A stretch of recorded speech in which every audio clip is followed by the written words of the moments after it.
Welcome back, baseball fans, to another edition of the Prep Baseball Report of North Carolina podcast. I'm Brandon Hall. He's Matt Payne. And yes, we've been away for a little bit, but we're back. And we're back with a ton of information. Matt, feels like it's been just about forever since we've done this. But I know I spent a week with Team USA, and you had a week where I think you were running around doing events like every other day. You actually got away from the beach for a couple days, but I brought you back for an event during the middle of your vacation. The draft has happened. How you been doing, buddy? Good. Busy time of the year, and got a lot to look forward to over the next couple of weeks. No doubt. No doubt. I'm getting my light fixed here. It's been a while since we podcasted, so apparently I've forgotten how to do this. Let's jump right in. Let's just start with what's happened this week and not go back too far. We'll kind of revisit some of the other things that we've missed since we've been gone. But the MLB Draft, big time of year, thousands and thousands of kids waiting and hoping to hear their name. I think the final number is like 650 that actually hear their name called. And it started out with a bang with North Carolina. We had a first rounder out of the high school ranks yet again. And this one, a potential 1-1 and just a loaded top 5 of the draft class. But Walker Jenkins, really regarded as one of the top prospects in the entire class for the last 2 to 3 years. He goes number 5 overall. Number 5 overall to the Twins. What did you think about that pick with the Twins? Yeah, I think they may have been a little surprised he fell to number 5. I think most people were kind of expecting 3 and 4 there, and I think the big thing was everybody was waiting to see who Pittsburgh took at number 1. If they would go Skeens or go with one of the outfielders or try to cut a deal there with the first pick, and I thought they did the right thing taking Skeens, and the Twins got Walker at 5, and that's basically like having a number 1 pick at number 5, and he's been fun for us to watch the last few years, and super talented, and even better kid. I thought the College World Series had an effect a little bit on that top end of that draft on day one. You look and you had obviously Skeens, you had Cruz, you had Wyatt Langford from Florida. You go down a little bit, Rhett Lauder. I mean, these are guys that would, Chase Dolander kind of jumped back up in there. These are guys that were projected high picks anyway, but I think those guys performed so well on a big stage when all the scouting stuff was done except for the World Series. And everybody had a chance to put their eyes on them. They weren't traveling across the country and reading reports on guys. Every GM, every scouting director, every cross-checker is able to dial in on kind of what's happening in Omaha. And those guys played really well. And I thought that affected, some of where they went. Skeens jumped a lot on those pre-draft. I don't even know what they call them. What is it called? They're kind of doing the draft and trying to predict where they're going to go. The mock yeah, drafts. The mock drafts. Yeah, Skeens. I mean, he was age and the number of innings, and he's throwing 100, but every now and then there's some barrels, and you're trying to nitpick him apart a little bit. Where is he really fit? And Dylan Cruz, obviously the best college player in terms of position players in the country, but you could really pick apart his Team USA summer last year. And I think some guys did that. But then all of a sudden you had just all eyes on them for 2 weeks in Omaha. Those two guys, I thought Rhett Lauder increased his value. Dolander, like I mentioned, and I'm going down a little bit. Kyle Teal, I think, kind of fell where he was supposed to. Those guys, I thought Omaha had an effect on that. Yeah, I thought, there was definitely a run of LSU guys there, and I think they kind of struggled some back half of the year, and they go out there and play really well. And I think it definitely helped a lot of guys on their club. And then Wake Forest obviously had a lot of guys drafted too. And, it was a great World Series. It was one of the better ones I remember, overall really until those last 2 games. And guys were on the big stage, and I think they made themselves some extra money out there. Well, let's talk about some of the college guys from the area. And Rhett Lauder, first round, 7th pick overall to the Reds. Rhett's a guy from Iredell County, pitched in the South Charlotte Panthers organization. And I kept reading reports that, man, he made this huge jump at Wake, and Wake saw something in him. And when he was 78 to 80 when weight committing, which no, that's not what happened. We have notes, we've seen it. He was not a guy that was highly ranked as a sophomore, junior. He was a definite D1 guy, pretty fringy ACC, SEC type guy with where we had him in our ranks as a sophomore. As a junior, the velocity got to 85, 86, and it was so clean and so effortless. The ball's moving, and he could spin it. That's when we jumped him in our rankings to that kind of higher profile Power 5 type guy, is the type grade we put on him. And then it continued to grow as a senior. Even as a junior in college, and guys are going, man, I love the stuff. I love the breaking ball. I think he compiled such a track record of getting outs and getting outs at a high level. And again, watching the LSU game and just carving up a team that eventually goes on to win a national title. Rhett, I think, got the benefit of just compiled numbers. Over time, his stuff really plays up. And you start to see that. Even though the analytics tell you that, even though what your eyes see, the numbers tell you that the fastball is 90 to 94 and he'll touch a 6, but it really plays up. The slider really plays up. The changeup's a plus pitch. So that guy is interested to see his growth from high school to college and now into the Reds organization. Yeah, two things that really jumped for me with Rhett was obviously the big game in Omaha against LSU and matching Skeen's pitch for pitch, and then the overall numbers he put up at the Wake Forest Park. His home park's a hitter's park, and to be able to do what he did in that park, I think should give it gave those MLB guys plenty of comfort that really doesn't matter where he's at, or he can get outs and perform. And we've both been there. The ball flies there. It's small, and he was one of the best pitchers in the country in a very hitterish park. I had 3 staffs that finished in the top 5 in the country, and one of them at Wilmington. We played, and it was El Nino, that weather system had just gone through or was going through. And it seemed like every single day the wind was blowing in off the ocean. And at night, we almost had that marine layer they talk about in California.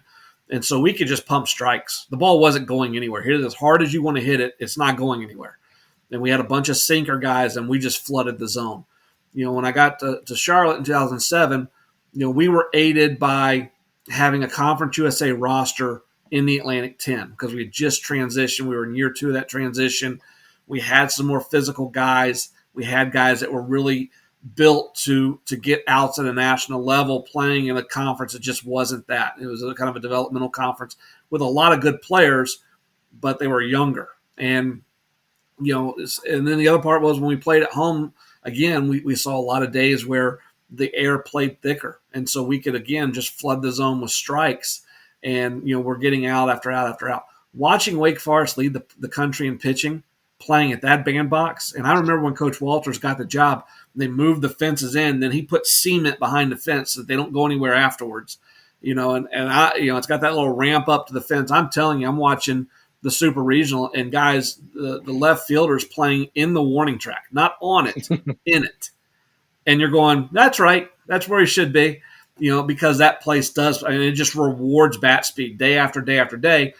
But the other thing I think about too, in terms of development, you may have thoughts on this too, because some of the programs you were with, every single day in the fall, that offense is facing that pitching staff. Somebody's winning and somebody's losing. And typically with the background that I had, when our pitching staff was dominating our offense, we could beat our offense down, and we had to figure out ways to kind of get those guys some confidence going into the spring.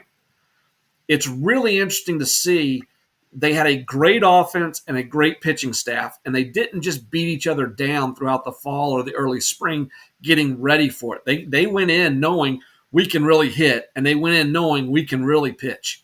And I don't think you see that a lot in college baseball because we don't get to play outside competition before the bullets start to fly for real.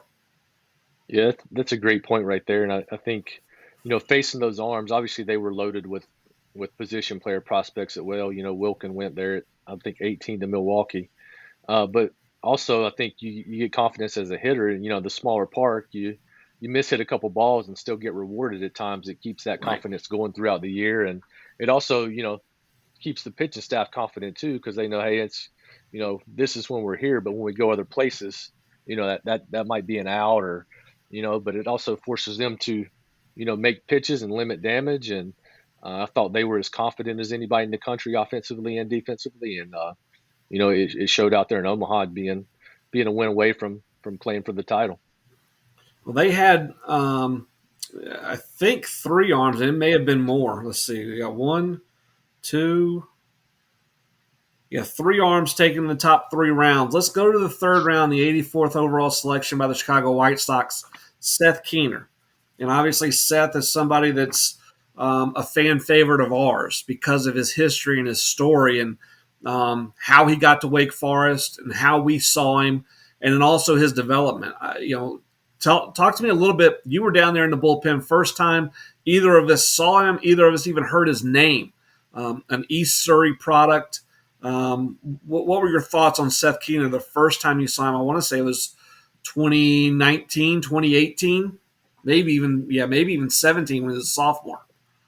Yeah, it was one of the first ones that really done, and we're at Myers Park, and in both bullpens. It was before we had all the tech. It was a radar gun, and you're running guys through there. And I think there was maybe a committed guy that come through early that stood out, and then you get where a lot of those guys kind of look the same. And then there's this kid, and he throws one, and you're like, okay, is this real? And he just keeps doing it, and the breaking ball, and it just stood out. And we're immediately like, who's this kid? And he kept getting better and has success at Wake Forest, and he's a third rounder, and got a chance to get to the big leagues. Yeah. So and one of the things that we can look at as we're going through these draft guys is development, where we had them, where we saw them in high school, where they ended up as they're getting to now, and now do they still have development left? Seth was a guy that before we'd seen him, he took basically 6 or 7 months off from baseball competitively. He had some arm soreness. His nutrition wasn't where it needed to be. He was thin. He felt like he was weak, and he got with a personal trainer. He got with a pitching coach, and basically took 6 to 7 months to revamp everything he was doing as a sophomore going into his junior year. Maybe didn't play in the summer, didn't play in the fall, and then shows up at this fall event for us. And different guy. I mean, I think he was even a little bit further ahead than what he had thought he was going to be at the event. And so I can remember leaving that event. We had sent a tweet out, and your phone and my phone are blowing up with Power 5 guys and mid-major guys calling. It's going, I need Seth's info. What's the deal? Can you have him call me tonight? And the family was just kind of a little bit overwhelmed with the amount of attention he got after that one bullpen.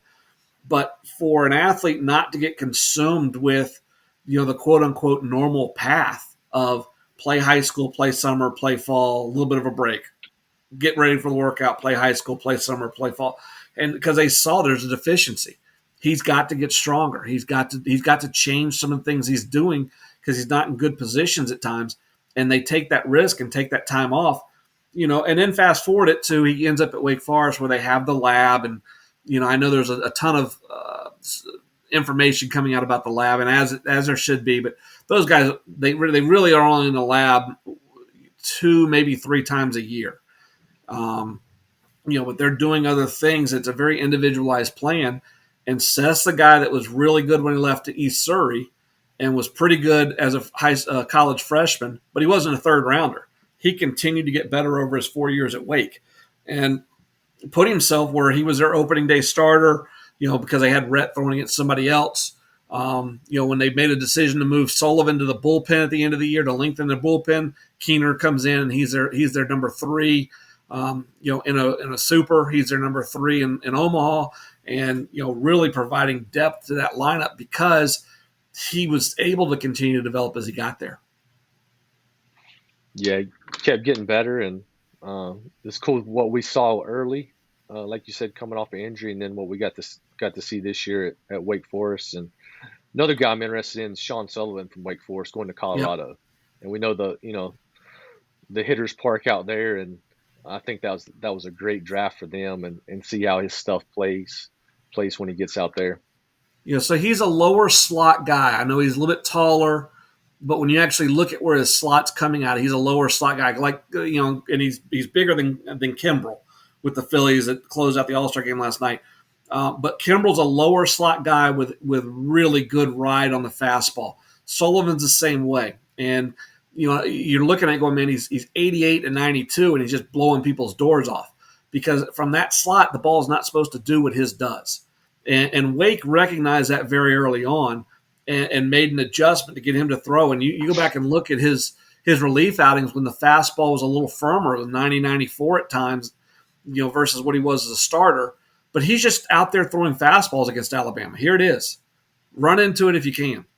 I think and draft so night that they gave profile, that profile projects. And the next name I want to talk about aligns with that. And it's a right-handed arm out of Wingate, Corey Avant. He's actually from Sun Valley, was a little bit more of a high school outfielder than he was a pitcher. Again, South Charlotte Panthers, dual guy, but you really the arm you had to project a little bit. It was clean. It was 88. It wasn't really a breaking ball. He gets with Dusty White, who just took the Campbell pitching job, and Dusty does a tremendous job. And I'm talking to scouts, going, okay, hey, who's out there? Who should we kind of be watching? Just keeping an eye on that I may not have heard about. And every time I asked, Corey's name came up. And again, it was the disappearing fastball. He went to our draft league, the PBR Major League Baseball draft league at the end of the year, and we had him up to 95, 96 there. And it played like that at Wingate, but it's not just the velocity. It's that he can throw the ball in the zone and get swing and miss. And that disappearing fastball.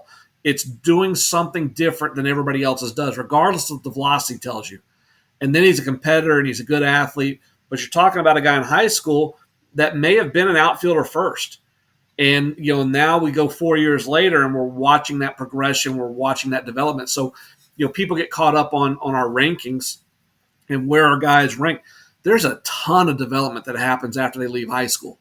A ton. And Walker Jenkins, as good as he is and going, in the top 5 overall and really being a 1-1 candidate, he's not near the ceiling. That's the scary thing with a guy like that. And that development part, watching the draft picks and watching how these things unfolded was really interesting to see. Yeah, it's another year where North Carolina is well represented across the college ranks, and even in a year where less colleges and super regionals and Omaha than usual from North Carolina, but still a ton of guys drafted from State, Carolina, East Carolina, Wilmington got some guys in there. Charlotte with a couple high picks there, a couple hitters. Yep. I thought were good drafts, and North Carolina continues to produce at the high school and collegiate level. One of those guys from Charlotte, Jake Cunningham's a guy we were a little bit low on out of high school because he didn't stay healthy. Audrey Kell, and I think a lot of his issues with health were probably due to him growing.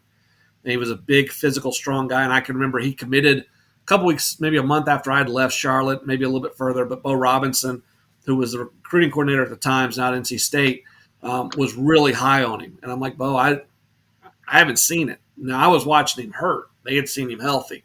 Now you project him forward. He had some of the similar issues in college, just staying healthy. But they were never major issues. It was some tissue stuff, soft tissue stuff, some rotational stuff, things they were able to fix. But he's just a big, physical, strong kid at 6'4", 205, and he can run. And so you start putting those tools together. Then you go watch him play, and he has a good feel for the barrel. And I think the Orioles did a really good job because they take him in the 5th round. If that's a guy that had played 60 games this year, 60 games last year, we may be looking at the 2nd rounder just based on the tools. Yeah, physical specimen, ton of power, and the left-handed hitter Cam Fisher, Houston got him. He had a big year at the plate. A&T had a guy in Meacham. Yep. Marlins took him there in the 10th, and really big arm, 5'11", 200, but the ball really zips out of his hand. So just overall another solid year for our state. Yeah, and I think it's one of those things when we look forward to next year too, we're constantly looking because we're so heavily involved with the high school guys. What's going to happen, but the draft is turned into it's a college draft. There's some high school guys sprinkled in, but it's heavy college. It's less risk, and so some high school guys that honestly we felt like had a chance to go off the board. A Chance Mako, a Jackson Lucas, guys like that. My bet is they got calls. My bet is the number didn't make sense. and they're going to end up at school, and in 3 years, the number is going to make more sense. But we're watching, another name, that Bristol Carter, a really, really good athlete that's been a dual sport guy. How much better does he get in his next 2 years at East Carolina? Because we're watching these guys that are going off the board in college, and we're seeing their growth and their development and how good these schools in these areas are developing players. And what does that do for those guys in the upcoming year? We're going to continue to talk about the 24th or wow, 24. That's unbelievable to think about the 2024 class and where that draft is going to be. But I think, again, it's going to lean heavy to college, and you're going to have a lot of high school players that have this aspiration of, if I go in this round, I'll probably sign. But the reality is there's not a whole lot of high school guys across the country going in those rounds.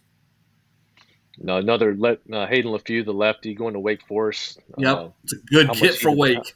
how much he develops there, and I'm sure he got some calls heading into the draft, and a lot of guys we can follow over the next few years, and look at where we had them and what happens when they get closer to a finished product.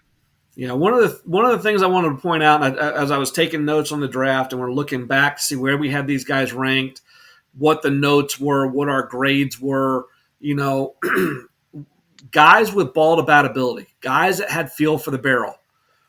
Those guys continued to tend to kind of trick up. Carico, the catcher out of Davidson that was from Glenn, good ball to bat ability.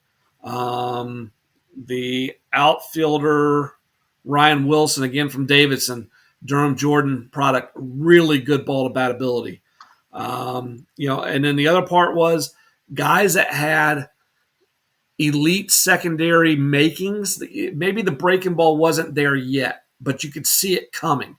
The spin was there. Maybe they didn't land it, but that secondary stuff with good arm speed. So Brett Banks, we saw he could really spin a breaking ball in high school, didn't land it enough, and probably still doesn't land it enough, but in a relief role has a chance. Xander Hamilton, we loved his slider, super 60 guy, I think, for us, if I remember correctly.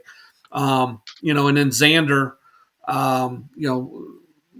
dual guy, tried to be a dual guy for a while, drops the hitting, becomes a pitcher, and then I want to say was pitcher of the year in the Sun Belt. If he wasn't, he was up there with App State. So that was one of the things I kind of took away from. Was there anything that you kind of saw in guys' development and how they progressed and what we saw back in high school that kind of lends itself to possibly being a good draft pick?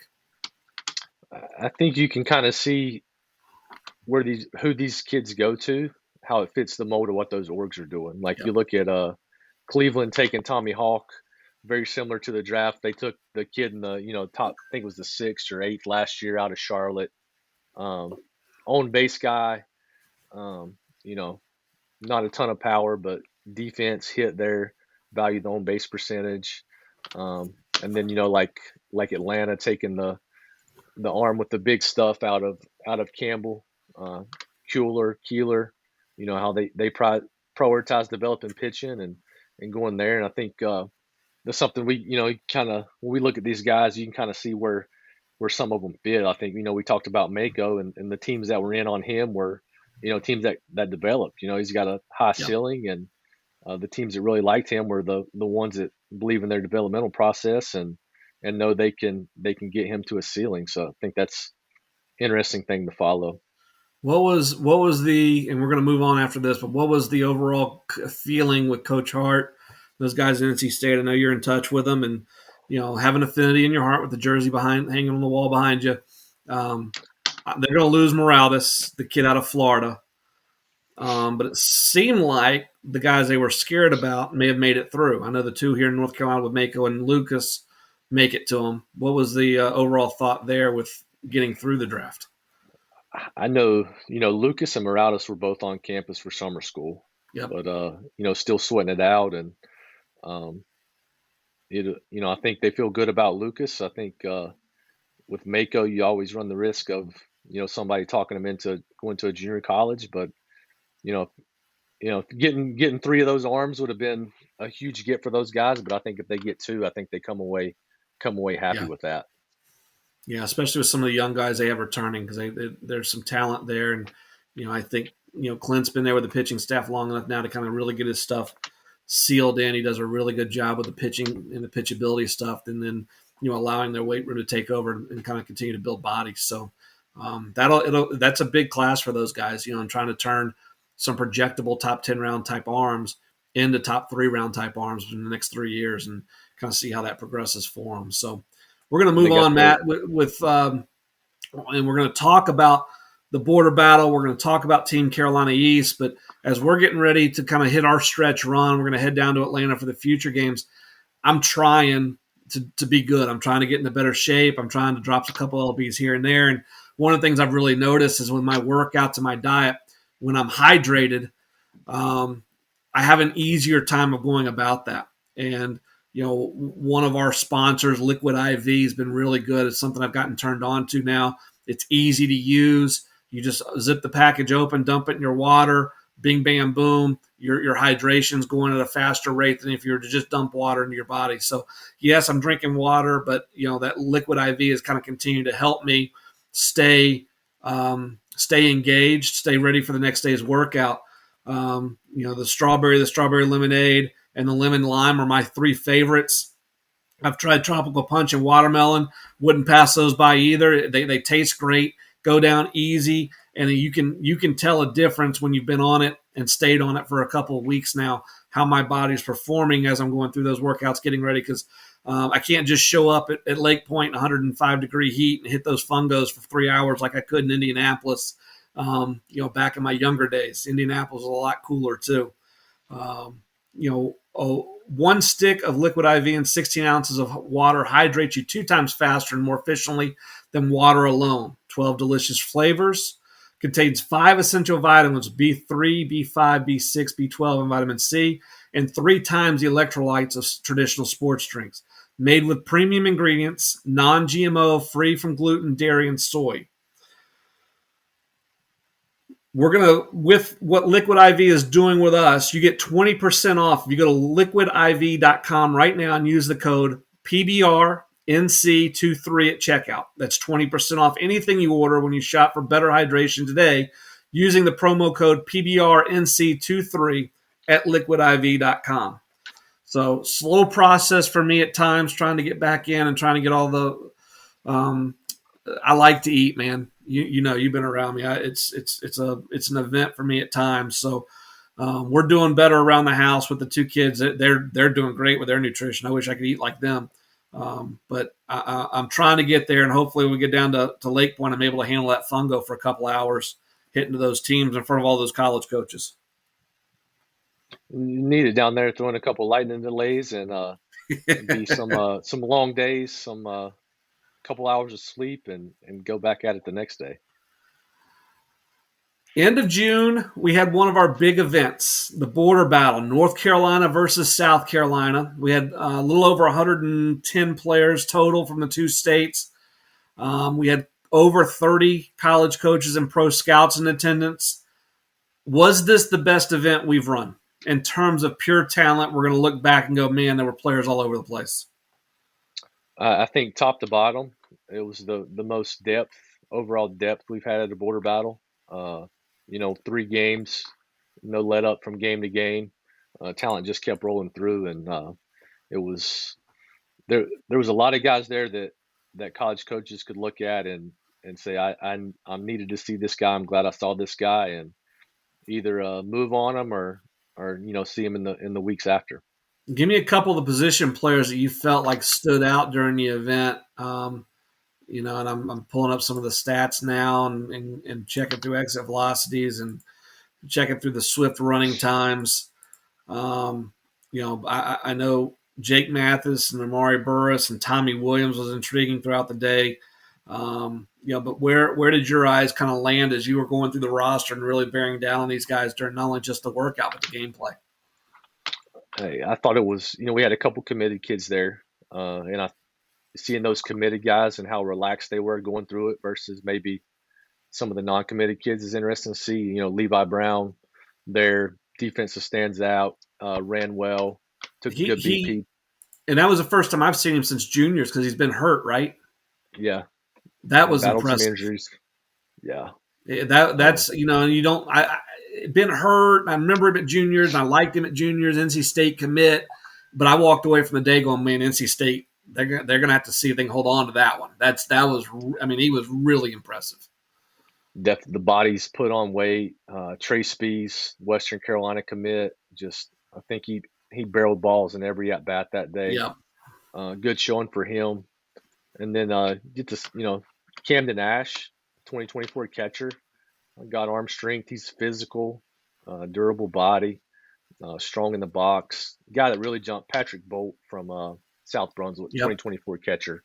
Just the energy he plays with behind the plate. He's into it defensively, talking to pitchers. Smoked the ball to right center in the game. I like what he can do behind the plate. It's another strong physical kid. Dylan Pasternak, we've seen him a lot, athletic kid. But he All made PBR. Every time we put that thing across his chest, he tends to play up a grade. It's I know, and he got in fairness to him, he was banged up during the high school season, but boy, he's been really good at our events. he caught a top spin two hopper going to his right, playing shortstop, and Yep. threw it on the run with some ease across there. Cade Gardner, he's had a great year from high school to the summer circuit to our events. He's a guy. He's a guy that every time you see him play, he grows on you. If you just show up and watch him once, it's 95 off the bat. He's an average to above average runner. He's a good fielder. But then you show him, he does the same thing the next time. He does the same thing the next time. He does the same thing in gameplay. He's gonna be a guy that gets to a college campus and pushes people as a freshman because he can play the game. No doubt. Blaze Johnson, left-handed hitting catcher. Love him. I think you look at some guys and you wonder what they're thinking in the box at times, or if they have an approach. And seeing him in high school and seeing him there, I feel like he's mature enough. He's actually looking for some pitches and looking in some zones and getting a good swing off. And Logan Lau, we know he can run. I think the bat speed's gotten better for him in the box. I saw a video on him throwing a bullpen the other day too, and it's self-reported, but he's an interesting guy because he's kind of below the radar, and he's played on a Jordan team that had some guys. I think he's kind of been in the mix there, but he stood out at a couple of our events, and I'm interested to kind of get a feel from some of the college guys that as they get a chance to see him over and over and over. He plays with quickness. He plays with pace. He plays with high energy. There's good enough bat feel right now. So I think he's a very intriguing guy. Yeah. Logan Ponnett from Hoggard. Saw him in high school, saw him there. Baseball IQ. He's got some feel for the game. Yep. Plays with some pace. You mentioned Burris. Saw him last year. 6'2", long and athletic, and he's put on some weight, and he hammered some balls in BP. Caden Davidson, obviously he continues to hit, high-end prospect there. Let's get into that. This event produced some future game guys. So Caden's going to the future games with us. Connor Robertson, third baseman from Mooresville, is going to the future games with us. And again, it's not just this one event, but it's accumulation of seeing them in high school, seeing them in gameplay, seeing them in events. These guys have separated themselves a little bit. And Aiden Wall, Aiden may be a little bit big. We'll see if he can, at 6'2", 170, can really sit behind the plate and receive high-end arms. I think he can, but he's an intriguing profile because there's so much length in the body and how much strength that body has a chance to carry. And so we could keep going on names. I mean, I would encourage anybody that hasn't to go look through the roster, go look through the stats, go look through the quick hitters that are being posted as we speak on these guys. It was top to bottom, just a really, really good event. From a pitching standpoint, I think one of the very first guys that threw was Christopher Donaldson. We saw Chris during the Bobby Murray tournament this spring with Green Hope, I think, and now he's heading to Pro 5. Average spin, average induced vertical break, but there's some run to it, and it was anywhere from 87 to 91. He's a little bit bigger body, but he held the velocity over 2 innings. He showed the ability to spin a breaking ball.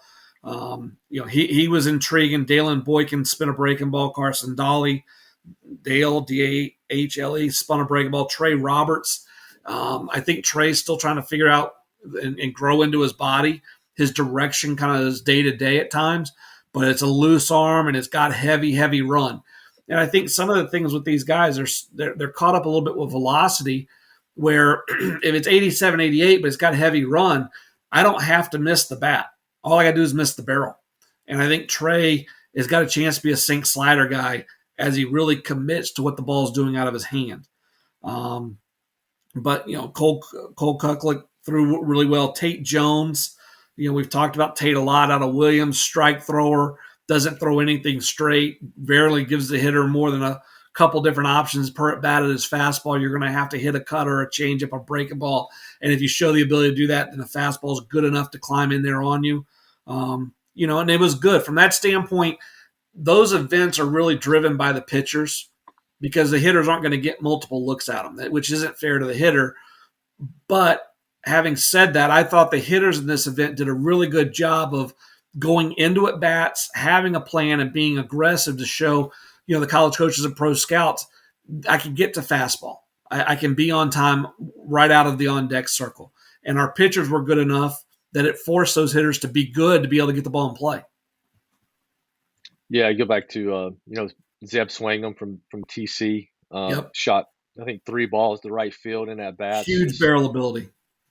Not trying to do too much, took his hits, and then talking about the pitching, Micah Simpson goes in there and bam, bam, bam, bam. It was a lot of times in those events, guys are trying to throw for the gun. He wasn't. He was living on the black, and he cut some hitters up. Yeah, left-hander up to 82, but the spin rate sitting about 2,300. So at 82 and 2,300, I mean, he may be ideally the spin rate should carry and climb with velocity. So if he gets to 86, 87, we may be looking at 28, 2,900 on the spin. And then he spins his breaking ball too above 23, 2,400. And so there's something there with his hands, with the way he's on the baseball, with the way he's getting through the baseball, where the spin's allowing the stuff to play up. There's pitchability. You've seen him a couple times. And I saw him at the NHSI and kind of just said, okay, it's a stock left-hander, but he stuck it up, the number 9 team in the country. He stuck it up their tail for 5 innings. So there's something there, and again, the analytics allow us to see a little bit of that, but also seeing these guys against good hitters gives us that feedback too. Yeah, great event, fun day for us. And like I said, absolutely, from game 1 to game 3, and there's no drop off, and talented players keep running out, and they perform. And I think you're seeing more kids get used to the workout and game, as far as, hey, we know pitchers are throwing for the gun. We know they're trying to showcase, and I think hitters are adjusting more than in years past. Well, and that transitions us to the Team Carolina Trials East, which is our last Team Carolina Trials event, just after the dead period, hosted at Campbell. 50-plus players there, most of them from North Carolina. We had a couple from South Carolina, Bolton there as well. Initial impressions on that roster and what we saw at the Team Carolina Trials East? Another good year there. I thought it was good last year and even better this year. Guys show up and perform there, and Zach Bender, left-handed hitter, he stood out, launched some balls to his pull side. Weston Sykes, a young kid, had a good day. Sawyer Smith from South Carolina, I think he's a North Carolina commit, ton of barrel ability and good round of BP, and he was good on the bump too. Yeah, another good day there. We saw 224s at the top of our exit velocities. Braden Shear from Wakefield, up above 100 at 100.6. Not quite as consistent with the barrel, but he's got long arms, long limbs.